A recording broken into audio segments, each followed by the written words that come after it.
তিনজন ব্যক্তিকে দিয়ে জাহান্নাম উদ্বোধন করা হবে। হাদিসটা মিশকাতে আছে, অন্য অনেক কিতাবে আছে। আবু হুরায়রা রাদিয়াল্লাহু আনহু হাদিসের রাবী, তিনি বর্ণনা করেছেন। আর যখনই তিনি হাদিসটা বলতেন তখন অজ্ঞান হয়ে পড়ে যেতেন। এটা কিন্তু হাদিসে এসেছে, যখনই তিনি হাদিসটা বলতেন তিনি অজ্ঞান হয়ে পড়ে যেতেন।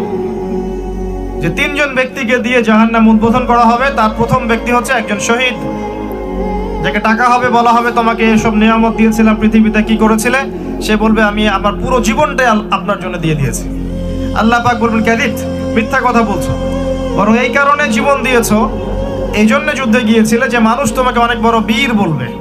মিথ্যা কথা, তুমি এই জন্য জীবন দিয়েছো যাতে মানুষ তোমাকে বড় বীর বলবে, জাহান্নামে যাও। সে কিন্তু আল্লাহর রাস্তায় জীবন দিয়েছে। আরেকজন ব্যক্তি দানশীল, অনেক দান করেছে, দাতা হাতেন তাই, দান করতে করতে অবস্থা খারাপ। আল্লাহ পাক বলবেন কি করেছো? সব সম্পত্তি দান করে দিয়েছি। মিথ্যা কথা বলছো, এই জন্য দান